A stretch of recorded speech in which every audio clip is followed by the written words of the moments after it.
Hello，各位同学们，大家晚上好，Good evening，欢迎来到今天的讲座。今天的讲座是如何去解决冲突。So today's topic is conflict resolution。我们来欢迎 Josh 跟 Reina。那欢迎大家打开镜头跟 Josh 跟 Reina 来互动。So please turn on the camera if you wish to and say hello to Josh and Reina. So let's welcome Josh and Reina.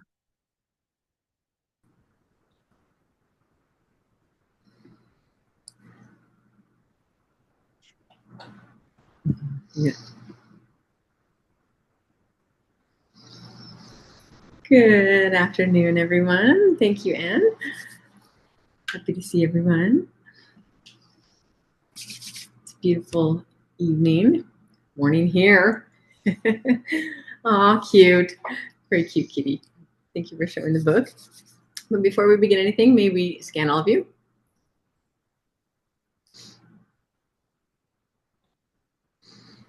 All right, let's walk up to the creator of all that is. Everybody gather all the energy from the bottoms of your feet. Go through space and see yourself in a beautiful ball of light. It can be any color, but take it up to the sky and the universe. A series of white lights, dark lights, and golden light, all the way up through that jelly-like substance and into that tingly white light. Let unconditional love fill every cell in your body. Once you're there, take a deep breath in and open your eyes. All right. Conflict resolution. You for it? I'm ready for it. Are you guys ready for it? That's the key, yes. right? Are you guys ready? Did you have a good day out there on that side of things? Looks like it's a nice day there, right? How does the day go? Does it go well, I hope? Definitely. So many wonderful discoveries about time. Yes. Well, and the cool thing is conflict resolution is really about so many things, including time, right? And I know you guys are thinking, what do you mean time? We're in the middle of stress or something else, but it's about how much time it takes to resolve something and what you're looking to accomplish. And more often than not, when you're in a conflict, you're pushing together different points of view and trying to get them through as fast as possible to move forward. Definitely. Everybody's trying to see each other's perspective and really understand, but that does take a lot of time sometimes when you are wanting to have your point of view across, or you want to feel like your nervous system is, getting that out there and their nervous system is getting it out there. And, it's almost a battle at first, but that it's not a negative thing. It's a positive thing, because when you're able to actually get your opinion out there and tell each other how you feel, it gives you that opportunity to recognize what the other person is going through rather than just keeping quiet. I was 19 years old and I had been teaching for a little while. And as I'd been teaching for a little while at 19, it took all of like 2 classes before somebody wrote the office and said, Josh is not Viagra. And I thought, wow, that's a very good observation. I'm not my mom, but actually I was very, very frustrated, because why wouldn't this person come say something to me? First of all, they never talked to me. They just wrote the office. They wrote the office because they wanted an appointment with my mom. They wanted to see her. They wanted to have a conversation with her. And when I was 19 in my cells, I thought, well, why would you do that to me?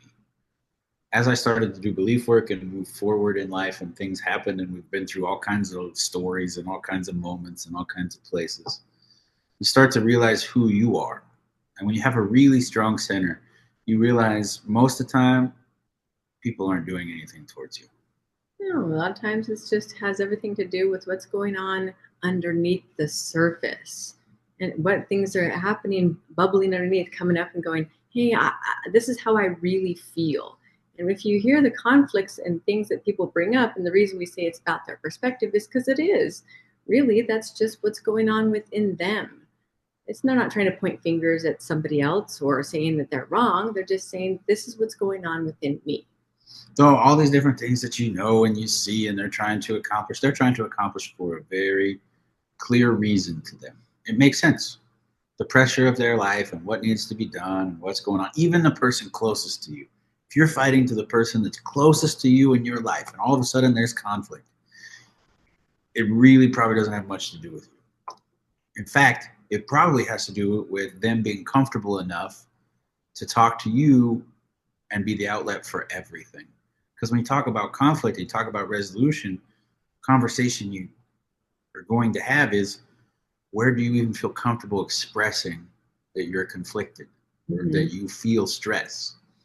And are you going to feel more comfortable talking with somebody that's more curious, that's willing to listen, that's going to be wanting to connect with you rather than control or be more defensive or angry at you back? Yeah, more than likely it's going to be a lot more easy to be able to really say what's going on, because you feel safe, you feel comfortable knowing what's going on inside of you can be voiced. Our cells and our subconscious and our intuition, they all know where we're most comfortable with pressure, right?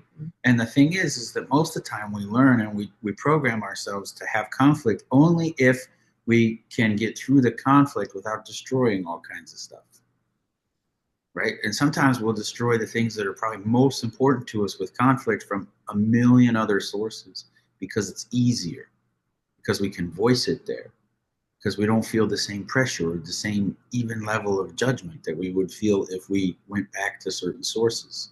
So you get into things like suppression, you get into things all coming out. Most of the time when you're in a conflict, it's not just that conflict you're dealing with, it's 87 other things that you've been suppressing, or that person has been suppressing for so long that they just kind of bubble over and go, okay, this is everything that's ever been going on for this time frame, and just, let me just vomit it out to you. Yeah, you push the words, and who do you know the best, right? You know the people closest to you the best. Yeah. So you know how to push. You know how to push them the most. And that also makes you feel more comfortable to have harder conversations, right? So there's a whole balance of understanding our energy and knowing what's going on and seeing the moment. If you take a look at these situations, though, they don't have to be in conflict. You don't have to be meeting an energy or a vibration of battle with battle. One of the greatest signs of true emotional health is your ability to have really difficult conversations. In fact, one thing that you should know about Raina and I is that the people that we trust the most in our life are the ones who tell us really hard things to tell us. Mm-hmm. They come in and they sit down and they say, guys, I got to tell you that this is what this looks like, even though you want it to look like this. And they give us the difficult information very early. They don't wait for it to be organically discovered. They wait for it the moment it's seen to have that conversation so we can move forward.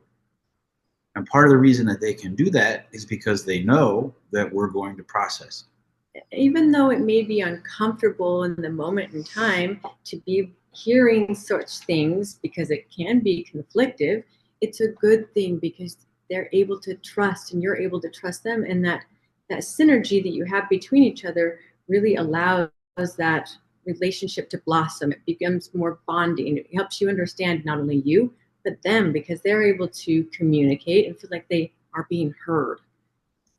We were having a conversation just the other day about this in particular, and we noticed that someone was avoiding conflict, somebody very close to us.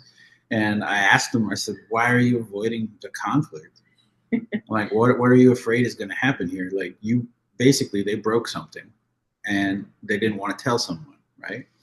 And I said, well, what do you think is going to happen, really? Like, they're old enough to know what was kind of going on. And they said, well, they'll find out eventually and maybe they'll be less mad. And I said, I don't think that's really the way that it works. You're adding extra conflict.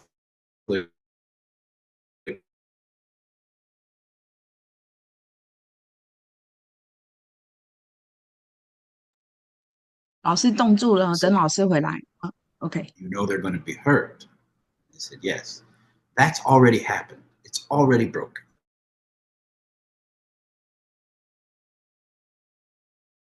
How big of it do you want it to be?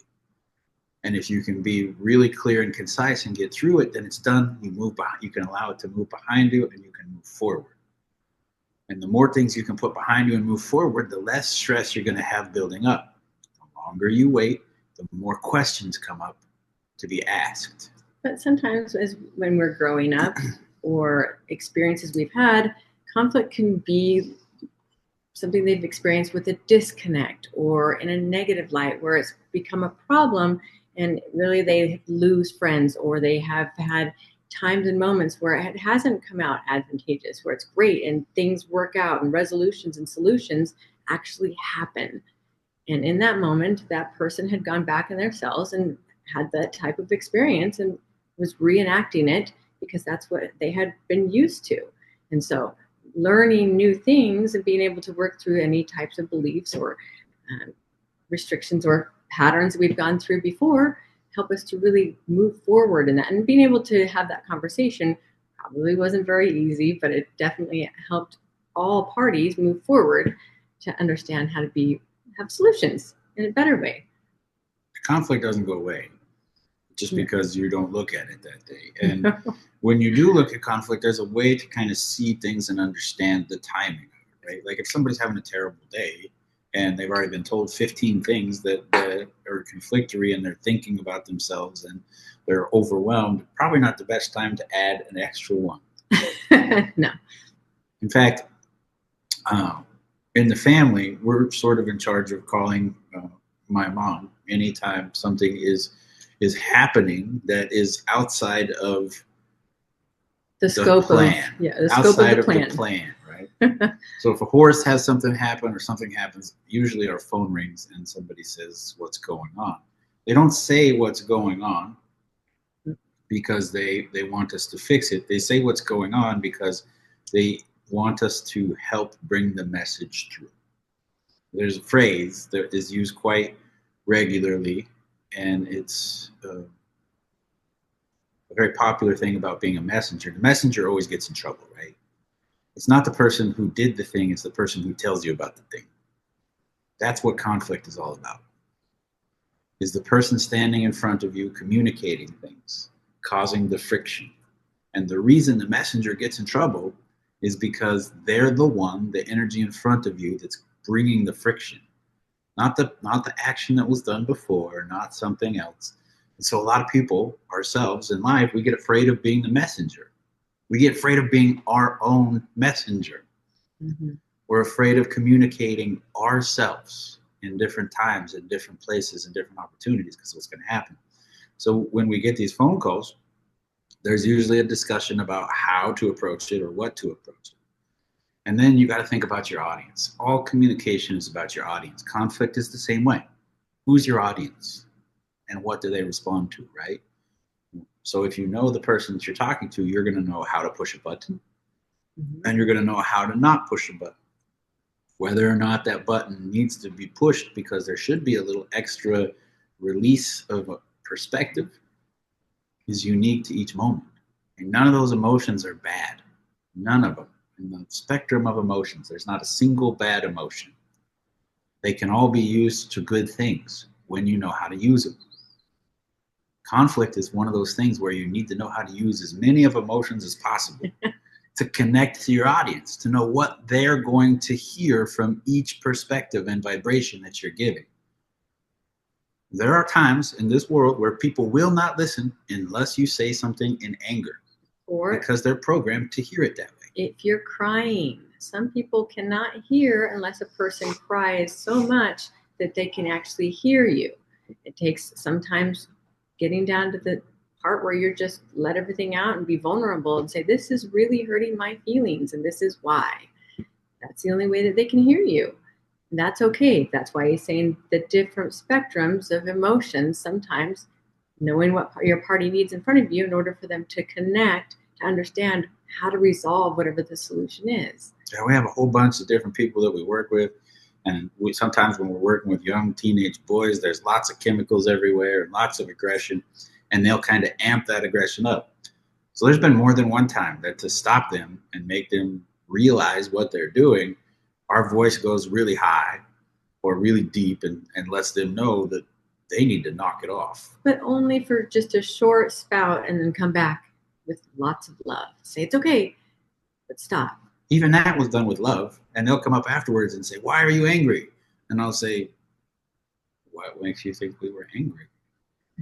And they'll go, well, you raised your voice. And I said, yeah, well, that's what you needed in that moment in your communication, to listen. It's not how necessarily I was feeling. I wasn't angry. Right. I knew the situation. I knew what you've listened to from the past. I knew how to grab your attention. I didn't stay in that energy. I didn't drive it that way with 87 more points to try to say you should pay attention to all of these. It was very quick to get them back on the communication side of things. And it works. It's something that, as long as you understand your emotions, it works. And the person that's across from you, understanding their perspective. That's what it was sort of all built for, right? So that we could resolve any differences and communicate to each other. First, we can't even communicate to people in our own language. We learn our own language, but we don't learn how to communicate. We don't learn how to share the knowledge of ourselves in a perspective that they understand. No, we talk to ourselves because we know ourselves best. So when we communicate, that's who we're communicating to. When we are learning how to communicate to the people that we're across from in their perspective, it takes time. And sometimes we don't really want to do that, especially when we're heated. But we'll say things like, I feel frustrated. And we figure that means that they understand what frustration feels like to us. Right. And that they should just get it. But frustrated is just a description. It's like saying blue. It's how you're describing a chemical reaction in your body. But we know that there's so many spectrums of blue.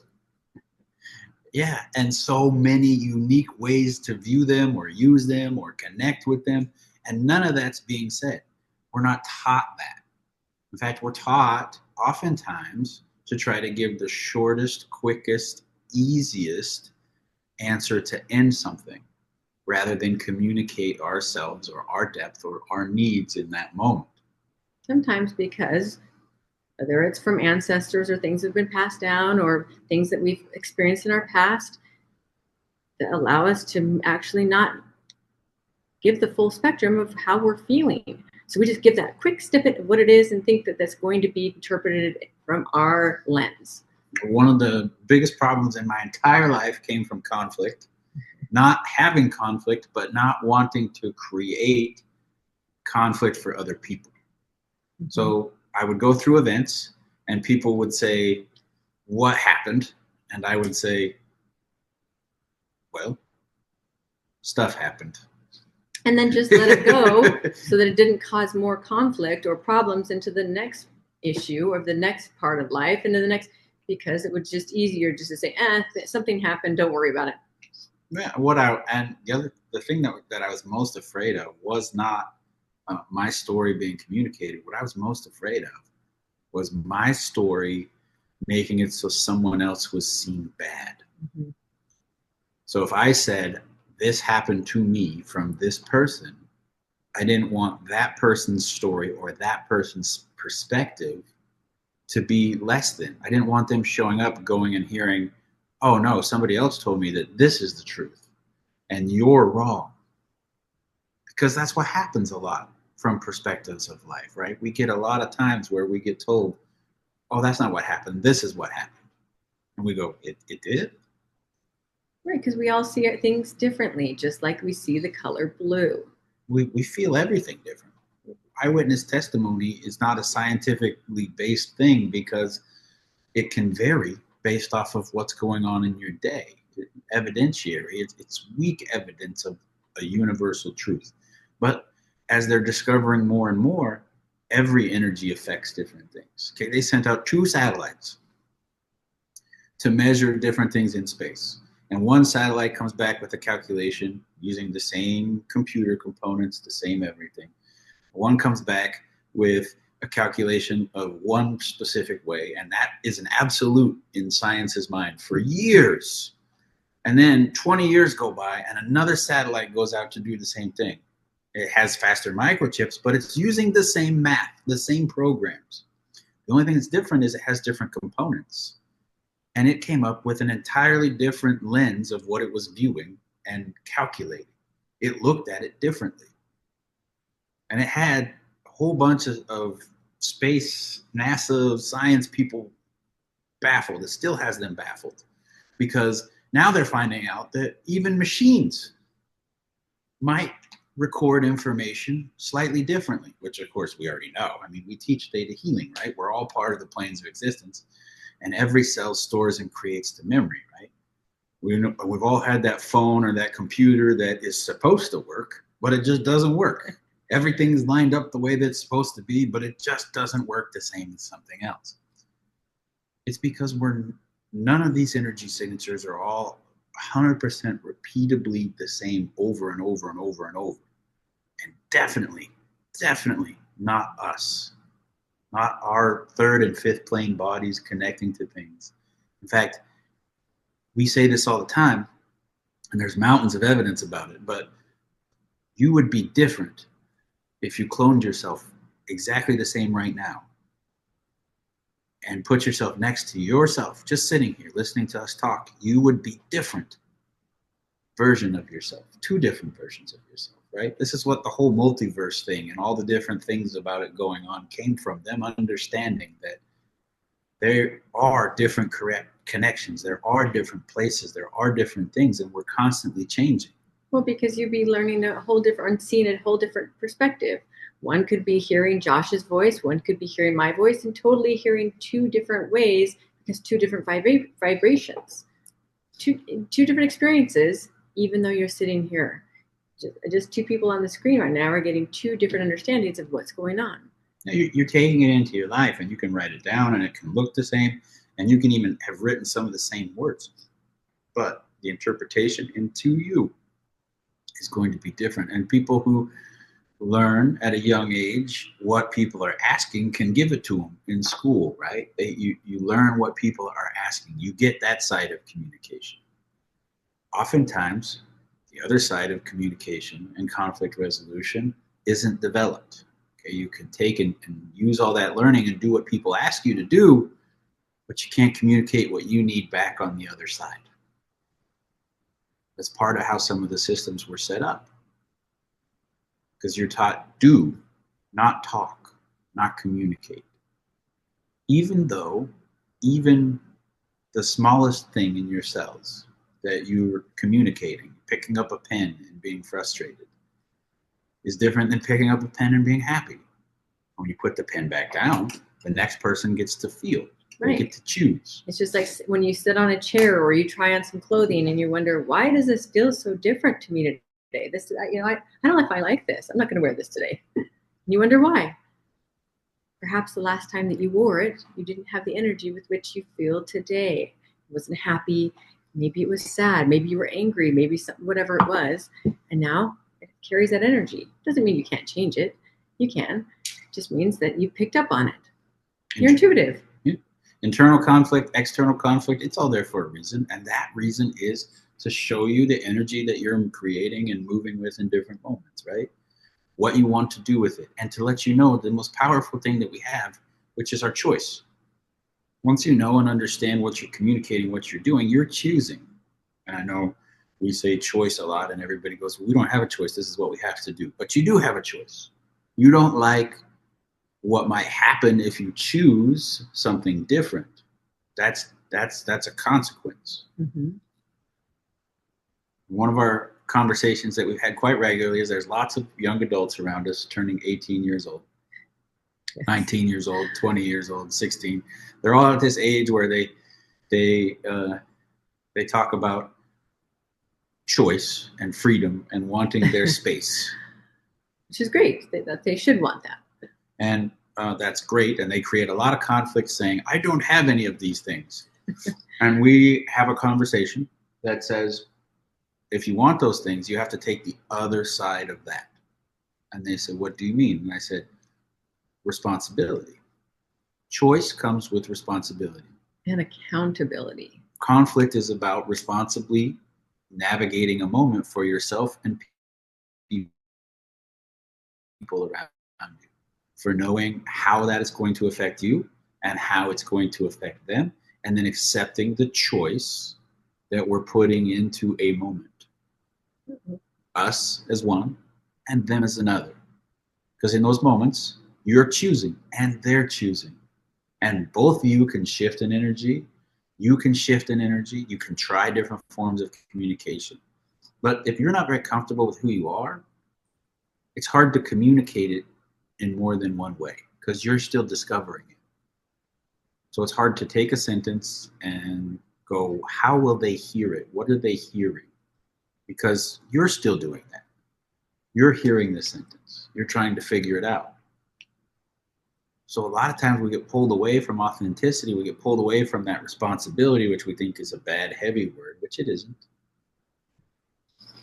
It just means we're powerful. We're very powerful energies. And the more powerful you become, the more responsible you are within that realm. So we explain that to them. You can have all those things. That's great. Here's all the responsibility that comes with it. And they go, that's not fair. And we say, why? Why wouldn't that be fair? You want to be powerful and connected and affect people's lives. Why wouldn't it be fair that your energy knows that? Right, because it has part of accountability when doing so. In fact, what wouldn't be fair would be being able to go around and do whatever you want all the time without having any responsibility for it. Now, that would not be necessarily so fair because you're creating with energy, but never dealing with the things that were created. Never. So conflict resolution is about being able to take a look at the situation and ask that simple question. What am I creating?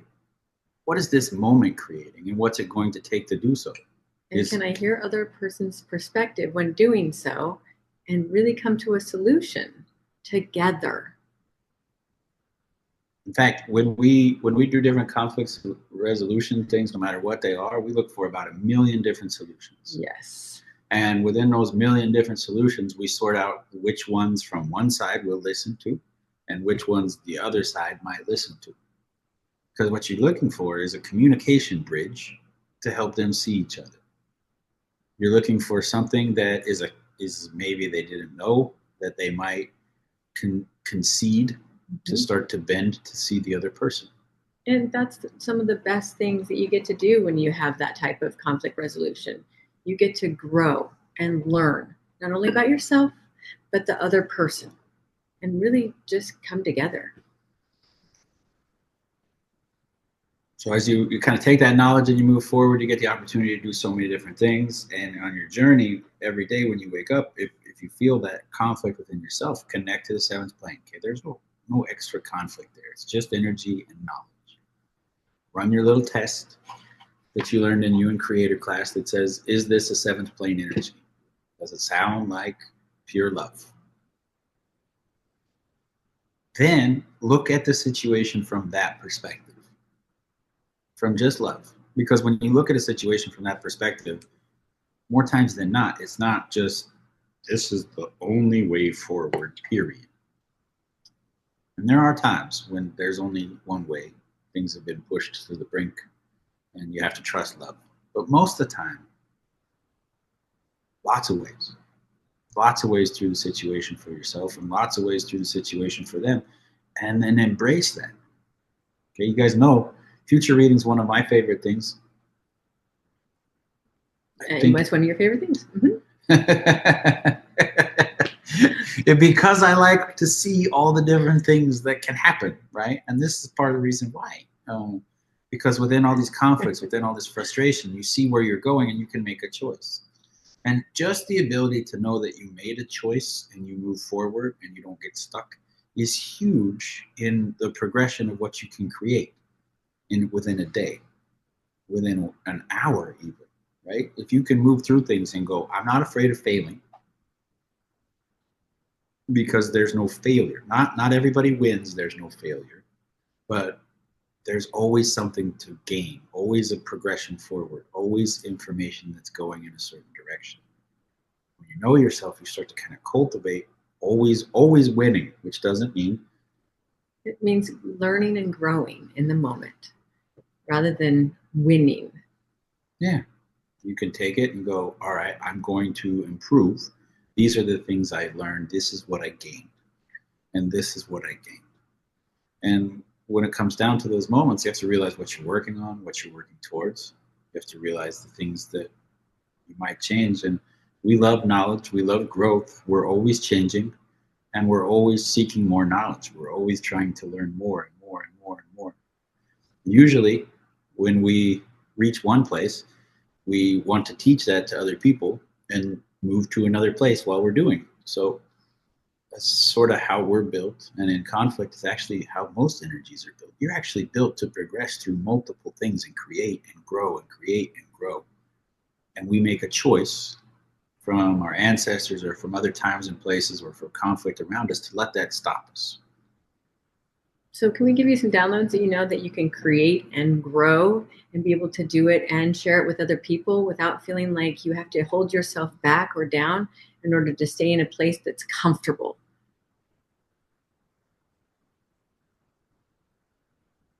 That you know how to see yourself and understand yourself in every situation without being overwhelmed from conflict or pressure from others. If you like those downloads, say yes, put your thumb up, whatever, nod your head.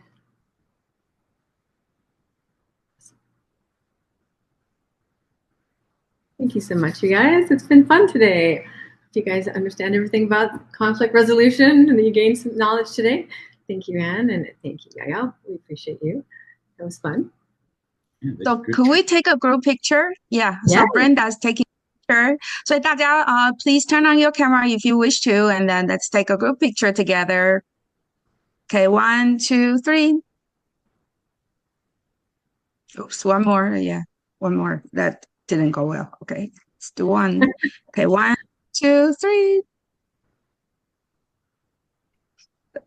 That's a good one. Okay, so don't forget to buy the book. Right now it's only in English. 所以请记得大家买这个书哦。The Chinese version will come out next year. We are working on it. Yeah, it's a very good book. It's very easy, and you can do just read and receive healing from reading the book. 所以呢，你其实看这个书就可以得到一份疗愈。So I will send the website link so you can order online. Thank you, Josh and Reina. Thank you so much for your support. And don't forget the instructors classes is coming up. 初阶的导师班已经6月 I think it starts end of June. So please join us if you feel it's your calling. Thank you everyone. Thank you, Josh and Reina. See you next month.